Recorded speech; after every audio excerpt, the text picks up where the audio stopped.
प्यारे मसीह विश्वासियों, जय यीशु की तथा प्रतिदिन के बाइबल पाठ एवं चिंतन में आपका स्वागत है।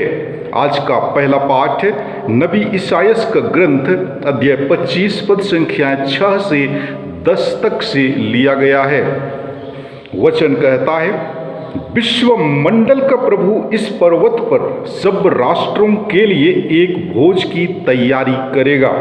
उसमें रसदार मांस परोसा जाएगा और पुरानी तथा बढ़िया अंगूरी। इस पर पर्वत पर से सब लोगों तथा सब राष्ट्रों के लिए कफन और शोक के वस्त्र हटा देगा। वह सदा के लिए मृत्यु समाप्त करेगा। प्रभु ईश्वर सबों के मुख से आंसू पोंछ डालेगा। वह समस्त पृथ्वी पर से अपनी प्रजा का कलंक दूर कर देगा, क्योंकि प्रभु ने यह कहा है। उस दिन लोग कहेंगे, देखो यही हमारा ईश्वर है, उसी से हमें अपने उद्धार की आशा थी। यही प्रभु है, उसी पर भरोसा था। हम उल्लासित होकर आनंद मनाएं, क्योंकि उसने हमारा उद्धार किया है। इसी पर्वत पर प्रभु का हाथ बना रहेगा। प्रभु की वाणी। ईश्वर को धन्यवाद। और आज का सुसमाचार पाठ संत मती के अनुसार पवित्र सुसमाचार अध्याय 15 पद संख्या 29 से 37 तक से लिया गया है। वचन कहता है, यीशु गलीलिया के समुद्र के तट पर पहुंचकर एक पहाड़ी पर चढ़े और वहां बैठ गए।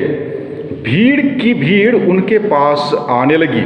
वे लंगड़े, लूले, अंधे, गूंगे और बहुत से दूसरे रोगियों को भी अपने साथ ले आकर यीशु के चरणों में रख देते थे और यीशु उन्हें चंगा करते थे।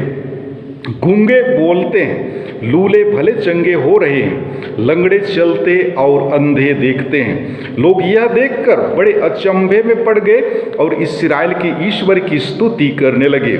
यीशु ने अपने शिष्यों को अपने पास बुलाकर कहा, मुझे इन लोगों पर तरस आता है। ये 3 दिनों से मेरे साथ रह रहे हैं और इनके पास खाने को कुछ भी नहीं है। मैं इन्हें भूखा ही विदा नहीं करना चाहता, कहीं ऐसा ना हो कि ये रास्ते में मूर्छित हो जाएं।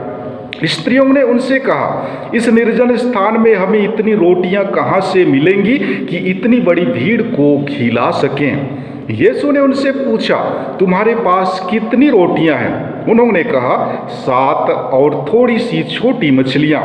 यीशु ने लोगों को भूमि पर बैठ जाने का आदेश दिया और वे 7 रोटियां और मछलियां लेकर उन्होंने धन्यवाद की प्रार्थना पढ़ी और वह रोटियां तोड़ तोड़ कर शिष्यों को देते गए और शिष्य लोगों को। सबों ने खाया और खाकर तृप्त हो गए और बचे हुए टुकड़ों से 7 टोकरे भर गए। प्रभु का सुसमाचार। हे ख्रिस्त, तेरी स्तुति हो। प्यारे मसीह विश्वासियों, जय यीशु की तथा प्रतिदिन के बाइबल पाठ एवं चिंतन में आपका स्वागत है। आज के पहले पाठ में हम लोगों ने बिलियाम के बारे में सुना। बिलियाम इस्राएलियों को शाप देता था, लेकिन बदले में उसके ऊपर ईश्वर का आशीर्वाद हुआ। बाद में उसके मुख से इस्राएल अर्थात याकूब के घराने के संबंध में बहुत अच्छी अच्छी बातें कही गई। उसकी प्रशंसा में कहे गए शब्द कितने अच्छे और सुकून देने वाले हैं। सुसमाचार में यूहन्ना बपतिस्ता के सुसमाचार प्रचार का असर लोगों पर हुआ। बहुतों ने मन परिवर्तन कर अपने जीवन में प्रभु के बताए गए मार्ग पर चलने वाले तथा उसकी शिक्षा को मानने वाले का जीवन ऐसा ही होता है। हम प्रत्येक जन यदि प्रभु के बताए गए मार्ग पर चलेंगे तथा उसकी शिक्षा के अनुसार जीवन बिताएंगे तो परिवार का जीवन ऐसा ही सुखदायी होगा। प्यारे भाइयों एवं बहनों, गणना ग्रंथ हमें बतलाता है कि भविष्यवाणी का काम तो आत्मा का काम है। केवल आत्मा ही भविष्य के रहस्य को देखता और जानता है। यह बतलाता है कि मनुष्य आत्मा से आविष्ट होकर सर्वशक्तिमान के दर्शन करता है और भविष्यवाणी करता है। इसी भविष्यवाणी के आधार पर याकूब के वंश इस्राएल में एक तारा अर्थात मुक्तिदाता व राजा का उदय होने वाला है। सुसमाचार वचन में हम इस भविष्यवाणी को यीशु मसीह में पूरा होते पाते हैं, लेकिन यहूदी महायाजक और नेता इस बात को स्वीकार नहीं करते हैं। वे यीशु को पूछते हैं कि आप किस अधिकार से यह सब करते हैं और किसने आपको यह अधिकार दिया है। यह मनुष्य की धृष्टता है कि वह स्वयं पृथ्वी और स्वर्ग के मालिक व राजा को ही उनके अधिकार के बारे में सवाल करें।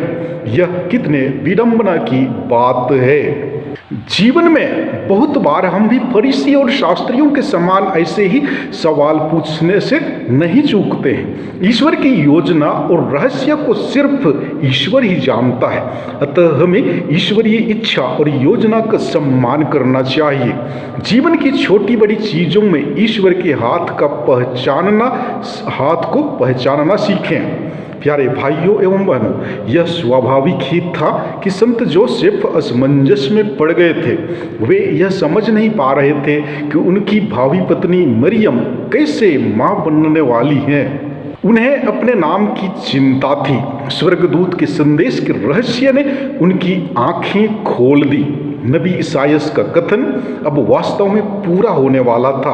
उन्हें आभास होने लगा कि जन्म लेने वाला बालक मूसा की तरह ईश्वर द्वारा भेजा गया मनुष्य नहीं होगा, बल्कि ईश्वर का पुत्र होगा। अंत में जोसेफ ने साहस बटोरकर ईश्वर की इच्छा को स्वीकार किया। यीशु के आगमन से ईश्वर का हमारे साथ निवास निश्चित है। माता पिता ने हमें भी विशेष नाम दिया है क्योंकि उनकी इच्छा इसी नाम में व्यक्त होती है। अतः हमारे नाम भी तभी सार्थक सिद्ध होंगे जब हम यीशु के समान ही माता पिता की इच्छा को जीवन में उतारने की कोशिश करते हैं। हमारे माता पिता ईश्वर की जगह में हैं, हम उनमें ईश्वर को पहचानने की कोशिश करें।